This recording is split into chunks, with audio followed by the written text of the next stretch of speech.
Bonjour à tous, j'espère que vous allez excellemment bien. Aujourd'hui, on se retrouve pour parler cyclisme, pour faire la présentation d'une nouvelle équipe. Et aujourd'hui, on va s'attaquer à la dernière équipe du World Tour, c'est UAE Team Emirates, l'équipe des Émirats Arabes Unis, qui a quand même une sacrée formation. On va revenir un petit peu sur toute la saison 2022 de cette équipe et puis sur l'année 2023 de cette formation. On parlera notamment du côté de cette équipe du maillot, ce genre de choses et des coureurs à suivre. N'hésitez pas à vous abonner à la chaîne, à réagir dans les commentaires, à mettre un pouce bleu, à partager la vidéo sur les réseaux sociaux, notamment auprès de vos proches si vous pensez que ça peut les intéresser. Dans les commentaires, n'hésitez pas à me dire les coureurs que vous allez suivre pour l'année prochaine, ce que vous pensez que cette équipe est capable de faire. Là, je pense qu'on sait assez vite ce qu'elle est capable de faire.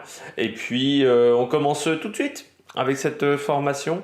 UAE Team Emirates. N'hésitez pas à rajouter la petite cloche. EPS 2.0. TikTok également. Pour les autres plateformes. Vous pouvez vous abonner. Également Twitter si vous avez envie. Du côté de UAE, la seule déception, c'est qu'il n'y a pas de grand tour chez UAE. Enfin, il n'y a pas de victoire en grand tour, c'est la seule déception. Sinon, c'est une équipe qui reste peut-être la meilleure au monde sur les grands tours, sur les courses par étapes. Maintenant, il y a Jumbo, c'est clair et net, mais il y a un peu plus de densité que Jumbo encore, parce qu'ils ont 3 leaders, Ayuso, Almeida et Pogacar, et d'autres très bons coureurs, on y reviendra. 13 323 points sur l'année. Donc c'est 1600 de moins que Jumbo Visma, en sachant que du côté de chez UAE, sur les classiques, c'est quand même pas du niveau de la Jumbo, sur les classiques flandriennes, donc ce qui fait également la petite différence. C'est vrai qu'au niveau des sprints notamment, ils performent moins qu'une équipe comme la Jumbo, alors qu'ils ont des coureurs de talent, Karman, Molano, l'année dernière il y avait Gaviria dans cette équipe, mais ça gagne quand même beaucoup moins sur les sprints. Et depuis presque la création de cette équipe, parce que il y a eu Philipsen, par exemple, qui est passé chez UAE. Philipsen, là, il a été plus performant chez Alpecin. Ils n'ont pas une tradition au niveau du sprint. Voilà, du côté de chez UAE. Par contre, au niveau des courses par étapes, oui. C'est là où ils sont très très forts. Beaucoup de victoires sur les courses par étapes et sur les classiques plus typés montagne, le Tour de Lombardie. Liège notamment, même si cette année sur Liège ça n'a pas marché comme il le souhaitait, mais victoire quand même de Pogacar sur l'Estradé, sur le Tour de Lombardie, Tirreno, deuxième du Tour de France, UAE Tour, Juan Ayuso, troisième de la Vuelta également, cinquième pour Almeida.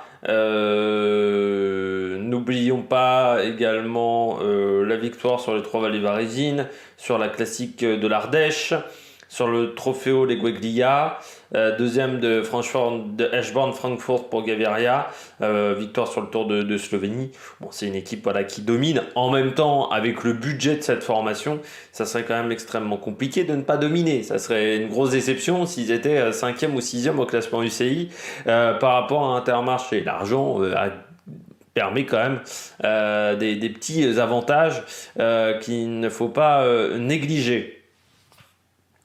Donc voilà, au niveau des résultats, 48 victoires sur l'année, sont troisième derrière Quick-Step et à égalité avec la Jumbo-Visma en nombre de victoires. Et oui, c'est une très bonne saison parce qu'il y a eu des victoires sur les classiques, un peu plus qu'auparavant. Peut-être aussi un peu plus de diversité sur les différents vainqueurs. Certes, Pogacar a été très bon, mais il y a d'autres coureurs que Pogacar qui ont réussi à se montrer également chez UAE. Il y a des coureurs qui sont revenus un peu au top niveau aussi. Donc c'est plutôt une équipe qui a été très intéressante sur la saison. Bon voilà, ça fait partie des équipes qui sont les tauliers sur l'année. C'est vrai que le maillot du UAE, on le voit quand même très régulièrement, géré à part sur les classiques flandriennes. On l'a vu avec Pogacar, mais c'est quand même un domaine où pour le moment ils sont quand même en retrait. Je n'ai pas grand chose d'autre à dire, à part que la saison est très bonne du côté de UAE. On passe au nombre de victoires, donc 48 victoires sur l'année selon un CQ Ranking. Selon,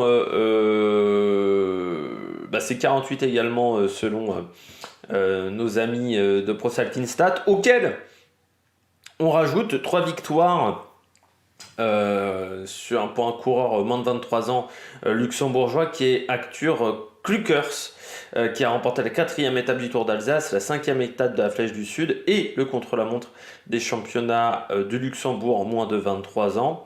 Et puis donc on rajoute les 48 victoires, on va dire officielles, de la part de UAE. La première c'était McNulty au Trofeo Calvia. Gaviria ensuite a enchaîné la première étape du Tour d'Oman. Covey qui a remporté le tour de la région de Murcie. Gaviria lui a remporté la 6e étape du Tour d'Oman avec une victoire d'étape sur l'étape numéro 2 du Tour d'Andalousie. Pour Alexandro Covey, sur l'UAE Tour, le classement général final, l'étape 4, l'étape 7 pour Pogacar. McNulty a remporté la Faune Ardèche Classique, le Grand Prix Samin pour Trentin. Jan Polanc a remporté le Trofeo Legoglia. Vous avez Youssef Mirza qui a remporté les championnats du contre-la-montre des Émirats Arabes Unis, l'Estrade Bianche pour Tadej Pogacar, Brandon McNulty qui a remporté la 5e étape de Paris-Nice, la 4e étape de Tirreno pour Pogacar avec la 6e et le classement général. Youssef Mirza qui a remporté également le titre de champion des Émirats Arabes Unis sur route.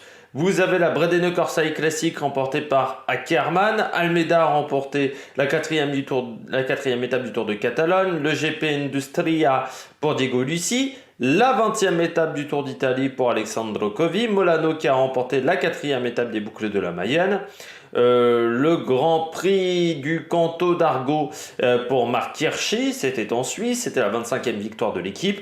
Le Tour de Slovénie où ça a été un peu une parade pour Majka et pour Pogacar avec 2 victoires d'étape pour Majka, l'étape 1, l'étape 4, 2 victoires d'étape pour Pogacar, l'étape 3, l'étape 5 et le classement général de cette course. Joel Sutter qui a remporté le titre de champion de Suisse du contre-la-montre. Almeida a remporté la course sur route des championnats du Portugal. Le Tour de France, 3 victoires d'étape pour Pogacar, l'étape 6, l'étape 7, l'étape 17. Juan Ayuso lui a remporté le circuit des Guexo. Pascal Ackermann a remporté la 4e étape du Tour de Pologne. Joao Almeida a remporté la 5e étape du Tour de Burgos. Diego Ulissi a remporté la 3e étape du Tour du Limousin. Étape 5, étape 21, Marc Soler pour l'étape 5 sur le Tour d'Espagne. L'étape 21 remportée par Molano. Pogacar qui a remporté le Grand Prix cycliste de Montréal. Le Matteo Trentin qui a remporté la 2e étape du Tour du Luxembourg. Marc Hirschi, le Tour de Toscane. Tadej Pogacar, les Trois-Vallées Varésines, le Tour de Lombardie. Matteo Trentin, le Giro del Veneto. Et on termine avec Marc Hirschi sur la Veneto classique qui est différent du Giro del Veneto. Il faut bien notifier la différence entre ces deux courses.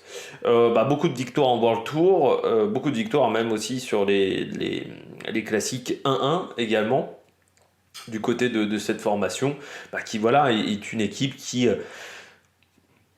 n'a pas forcément beaucoup de victoires en 2-2, mais enfin sur des petites courses, parce que au niveau de leur calendrier, ils sont très peu présents en fait à ce niveau-là de course. Par contre, oui, c'est une formation qui domine le cyclisme international aujourd'hui, qui est vraiment impressionnante. C'est vrai qu'aujourd'hui, cette formation fait vraiment du très très bon travail. Voilà, c'est difficile de faire mieux aujourd'hui que UAE. À part Jumbo, il y a peu d'équipes qui arrivent à faire aussi bien que UAE sur une saison. On continue avec les victoires par saison. 48, c'est le record de cette formation qui avait fait 32 en 2021, 33 en 2020 et 29 en 2019. Alors 33 en 2020, ça équivaut à 48 de cette année, puisque c'était assez impressionnant. En fait, la seule déception, c'est de ne pas avoir gagné un grand tour du côté de UAE sur l'année. On passe au transfert, pas mal de changements chez UAE.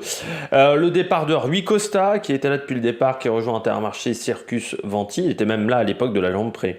Fernando Gaviria qui rejoint la Movistar. Joel Sutter rejoint Tudor Pro Cycling Team. C'était un des choix surprenants. Il y avait eu Joel Sutter et Alexis Brunel, les deux n'ont pas vraiment performé sur la saison. Du côté d'Alexis Brunel, on a rejoint les amateurs et on fait maintenant du triathlon. Ardilla rejoint l'équipe Burgos, et puis 3 coureurs qui n'ont pas trouvé pour le moment de point de chute, c'est Richetze, Olivier Rotroya également et Youssef Mirza.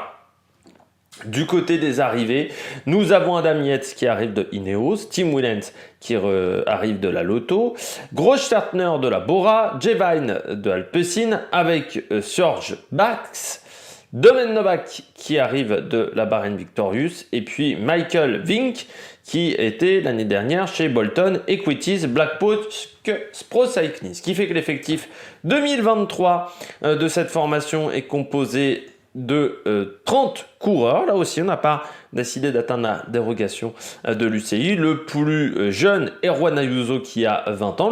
Les plus âgés, ils sont 4 à avoir 33 ans. C'est Maika, Trentin, Ulissi et Laongen. Peu de coureurs qui sont très âgés, parce que des coureurs qui ont plus de 30 ans, ils sont 10, en sachant qu'il y en a beaucoup qui ont 30 ans seulement. Dans les coureurs qui ont 25 ans, qui ont moins de 25 ans, ils sont encore 9.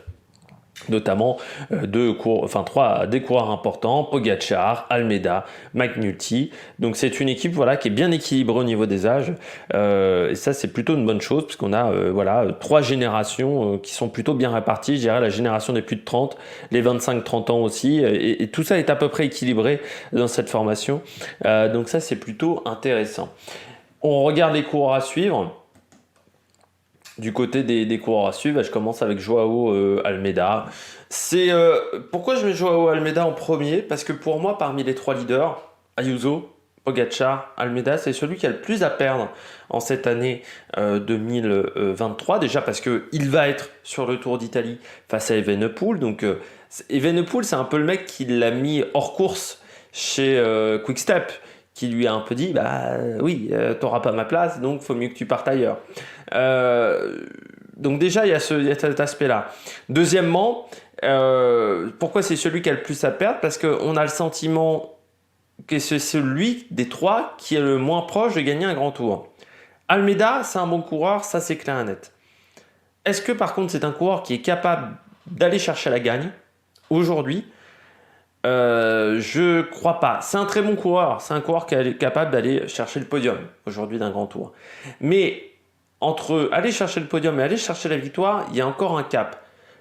Sur une course où il y aurait peu d'adversité, je dis oui pour Almeida. Le problème, c'est que sur les 3 grands tours, c'est dur de ne pas avoir beaucoup d'adversité. Alors l'année dernière, c'est vrai que sur le Giro, il n'y avait pas énormément d'adversité. Mais regarde, sur le Giro, il était derrière Bardet, derrière Carapaz, derrière Genley. Sur le Tour d'Espagne, il est derrière Juan Ayuso. Même pendant les 3 quarts de la course, il est derrière un Rodriguez, pas Christian. Je confonds toujours les noms des Rodriguez, le coureur de Ineos. Donc, c'est là où on peut se poser quand même des questions sur la capacité Joao Almeida d'aller se sortir les tripes pour aller chercher une grande victoire. Et pour le moment, je pense que c'est ça le problème pour Joao Almeida. C'est que chez UAE, ça commence peut-être à se compliquer énormément. Vous avez Juan Ayuso, vu ce qu'il a fait sur la Volta, il va être leader sur la Volta. Vous avez, s'il participe à la Volta, mais normalement, oui. Vous avez Pogacar, c'est le leader de l'équipe. Et Almeida, j'ai l'impression, maintenant se retrouve derrière ces 2 coureurs-là. Et il ne faudrait pas qu'une jeune pousse ou qu'un autre coureur arrive à sortir un énorme Giro. Parce que sinon Almeida, qui a un contrat jusqu'en 2026, se retrouverait à avoir un rôle presque d'équipier de luxe et puis forcément de leader. C'est le problème d'être dans une équipe comme UAE où vous avez une multitude de talents en montagne. Il faut être très très fort pour réussir à être leader. Almeida, l'année prochaine, il faudra qu'il fasse un bon Giro. Parce que sur la Volta, ça risque d'être plus compliqué. Il sera, je pense, au service d'Ayuso. Par contre, sur le Giro, ça sera lui le leader. Il ne faut pas qu'il se plante sur le Giro. Il ne faut pas qu'il ait la Covid. Parce que c'est vrai que lui, il n'a pas eu de chance ces derniers temps avec ça. On poursuit avec Juan Ayuso, la révélation de la Volta. On savait qu'il était bon, Juan Ayuso, mais sur la Volta, il a franchi 4 caps. Alors maintenant, il va falloir réussir à confirmer. Ça, c'est pas toujours facile. Il a le talent en montagne et le talent du côté des punchers. On le compare à Contador. On peut le comparer à Contador qui avait ces 2 qualités-là. Je dis toujours que Contador, il aurait pu gagner des classiques ardennaises. Le problème, c'est qu'il est allergique au pollen. Ça a toujours été un vrai problème pour Contador, mais on sait qu'il avait les qualités, surtout dans ses jeunes années, ça peut-être un peu moins sur la fin, mais sur ses jeunes années, il avait les qualités de puncher, hein. C'est comme ça, même qu'il gagnait beaucoup d'étapes. C'était pas un coureur qui montait au train, Contador, pour ceux qui ont connu notamment Andorre, l'étape où il gagnait Andorre à l'époque où il était chez Astana. C'était un coureur qui était en capacité de changer de rythme très violemment. Et les changements de rythme faisaient extrêmement mal. On montait moins vite l'école, je pense, à cette époque-là qu'on peut parfois les monter aujourd'hui, parce que des fois on les monte beaucoup plus au train et beaucoup plus rapidement. Par contre, il y avait des changements de rythme qui étaient incessants. Et c'était un enfer. Il y avait des coureurs qui ne supportaient pas ça. Je me souviens notamment d'un John Gadret qui ne supportait pas les changements de rythme. Et quand il tombait face à un Contador, il savait qu'il allait passer un mauvais quart d'heure. Perrault également. Il savait qu'il allait passer un mauvais quart d'heure. Et bah, il a cette qualité-là aujourd'hui, Juan Ayuso. Et en plus, il tient 3 semaines. Ce qui est rare à cet âge-là, à 20 ans, d'avoir la caisse de tenir 3 semaines. Souvent, on a quand même des coureurs qui s'écroulent parfois sur la dernière semaine. Lui, il a la caisse pour tenir 3 semaines. On l'a vu également sur d'autres courses où il a été très performant. Et sur les classiques, c'est un coureur sur lequel il faut raconter. Et c'est vrai que la Flèche Wallonne, par exemple, c'est un terrain qui peut lui convenir plus qu'à Pogacar. Alors le problème, c'est que vous avez également Marc Hirschi dans l'équipe. Donc voilà, même Juan Ayuso n'est pas toujours leader incontestable sur certaines courses. Mais oui, on l'attend sur beaucoup de courses cette année.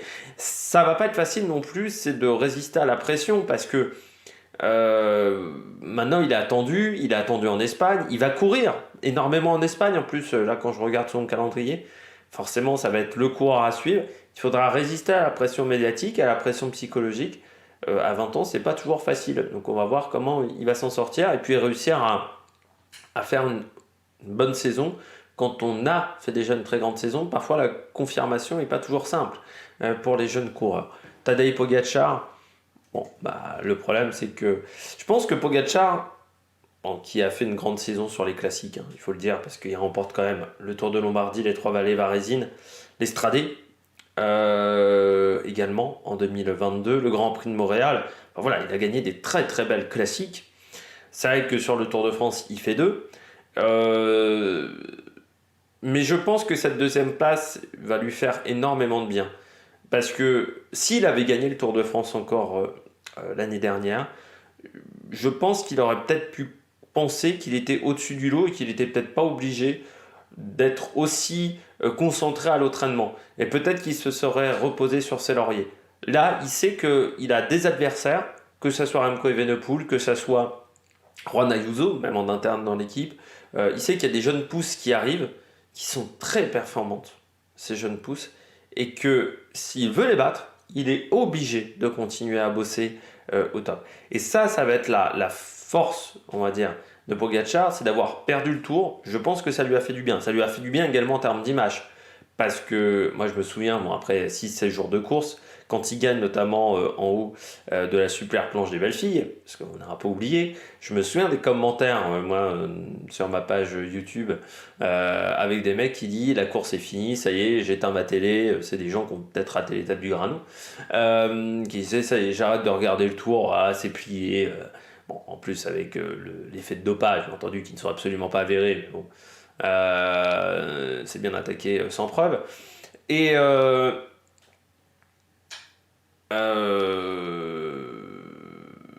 et du côté de Pogacar, je me souviens de ces propos-là, et ça lui a fait du bien parce qu'en fin de tour, tout le monde avait oublié cette séquence-là, tout le monde avait oublié cette séquence de domination, et on reprochait presque à Vingegaard de gagner peut-être trop facilement.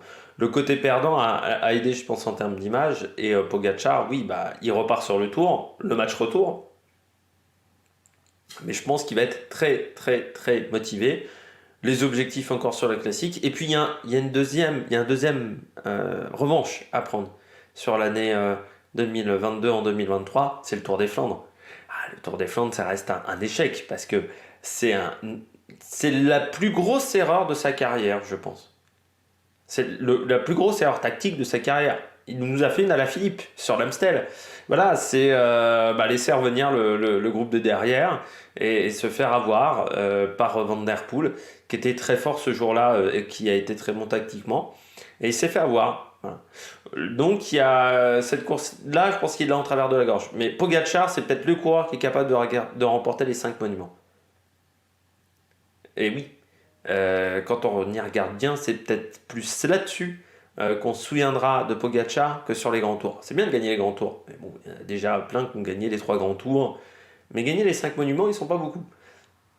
Je pense que lui, il a les qualités pour le faire. Quand on voit...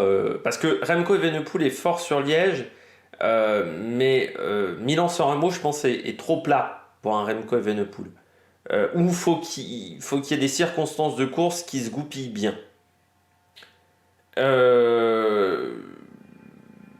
Remco Evenepoel, on ne l'a jamais vu sur les pavés, mais il faut être bon techniquement sur le vélo, et puis il y a de la tactique sur les pavés. Un Pogacar, il a ces armes-là. Et en plus, il est bon en cyclocross, parce que je l'ai vu quand même rouler en cyclocross là, cet hiver. Alors, c'est pas Van Der Poel, mais voilà, il sait tenir un vélo. Donc, ça peut avoir. C'est peut-être le mec qui gagnera les 5 monuments. Même si je pense que Paris-Roubaix est plus compliqué. Pour lui, je pense que le plus compliqué, c'est Paris-Roubaix. Mais Milan-San Remo, il est capable de le faire. Voilà, il est capable de gagner les 5 monuments, je pense. Voilà. Bon, il a déjà le Lombardie à 2 reprises. Il a déjà Liège. Voilà. À lui de poursuivre désormais sur les monuments. On poursuit avec Juan Sebastián Molano. Molano, il a déjà gagné sa première victoire d'étape sur un grand tour. Ça, c'est toujours important. Il se retrouve à avoir les coups des franches. Alors moi, Molano, vous savez que c'est un coureur que je ne supporte pas en termes de comportement sur le vélo. On est d'accord là-dessus. Pour moi, il a des sprints. C'est-à-dire ce qu'on reprochait à Boigny, on peut le reprocher autant à Molano. C'est bizarre, il y en a un qui s'est pris des suspensions, l'autre beaucoup moins. Peut-être un petit peu des problèmes de discrimination dans le cyclisme. Mais du côté de Molano, le fait de gagner sa première victoire d'étape sur un grand tour va être important. Il a une force quand même, Molano, c'est qu'il passe les bosses. Et ça, c'est le vrai problème d'Ackermann, par exemple, qui n'est pas le meilleur en côte. Et un Molano est plus susceptible de remporter un classement de meilleur sprinter qu'Ackermann, par exemple. Le fait de ne plus avoir Gaviria dans l'équipe, ça va lui donner les coups des franches. Parce que très souvent, on l'a mis lanceur, alors que pour moi, Molano, c'est une quiche en tant que lanceur.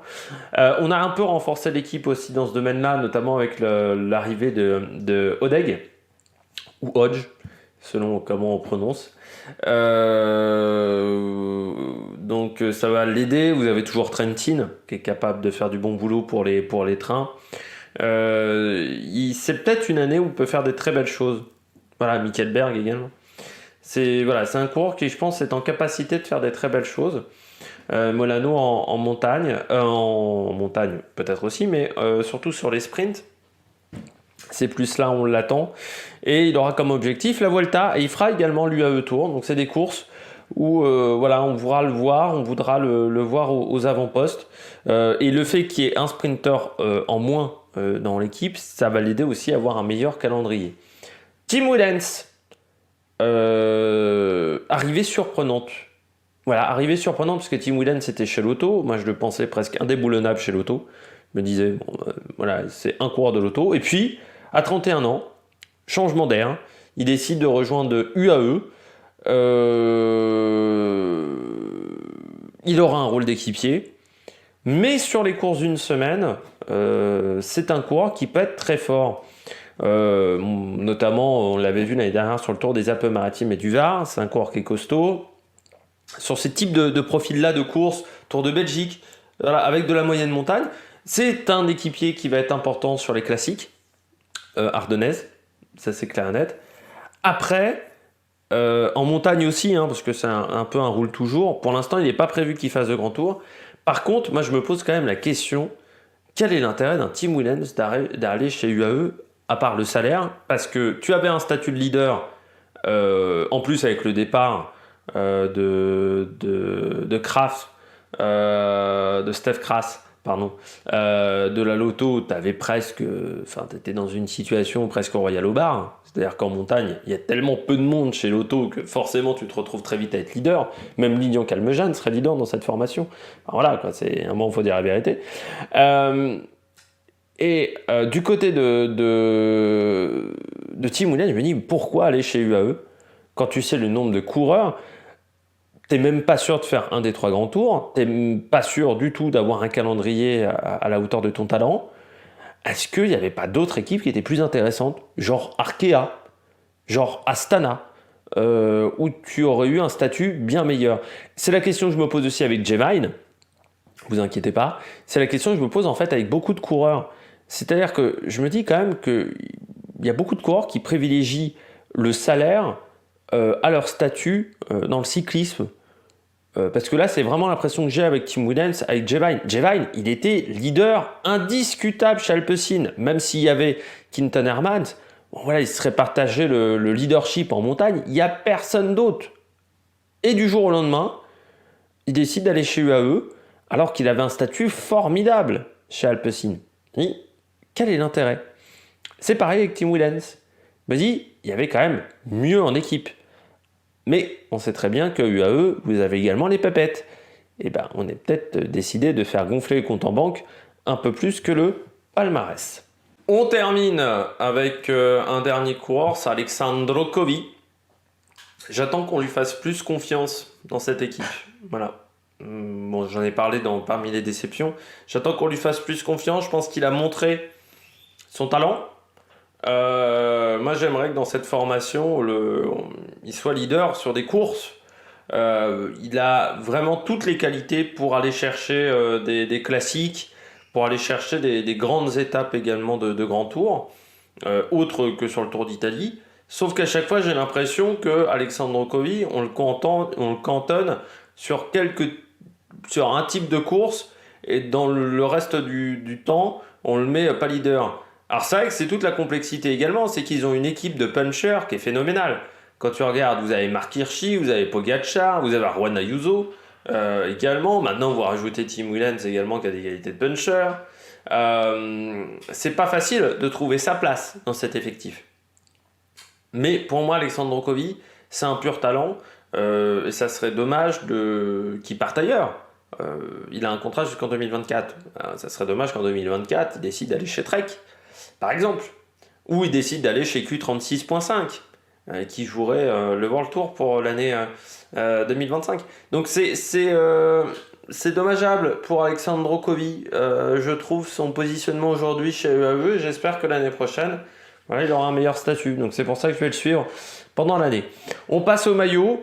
Changement d'équipementier, mais pas changement de design. Voilà. Bon, après, je rappelle que ce sont les couleurs des Émirats aussi. Hein, les couleurs du drapeau des Émirats, à part le vert qui est beaucoup plus discret.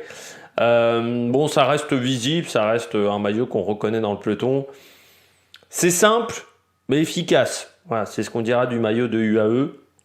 C'est pas le maillot le plus magnifique du peloton. Bon, voilà. Après, on les reconnaît dans le peloton et ça met en avant les couleurs du pays. Bon, à part le vert, il manque peut-être un cuissard vert, ça serait reconnaissable. On n'aime pas le vert hein, dans le cyclisme, hein, depuis le Crédit Agricole. Il n'y a plus trop de vert. Et la Belkin aussi, qui avait un peu de vert sur le maillot, pour ceux qui se souviennent. Il y avait Argo Shimano aussi à une époque qui avait du vert. Bon, j'espère que vous avez aimé cette vidéo. Si vous avez aimé cette vidéo, n'hésitez pas à vous abonner à la chaîne, à réagir dans les commentaires, à mettre un pouce bleu, à partager la vidéo sur les réseaux sociaux, notamment auprès de vos proches si vous pensez que ça peut les intéresser. N'oubliez pas, les présentations cyclisme ne sont pas finies. C'est la première partie qui est terminée. On a fait toutes les équipes World Tour. Désormais, on s'attaque aux équipes Pro Team. 18 équipes également, notamment Total, Mingold Wallonie-Bruxelles, et les nouvelles formations Tudor et Q36.5. J'espère que vous avez aimé cette vidéo, et puis nous on se retrouve pour de nouvelles aventures sur la Meilleure Production. Ciao ciao!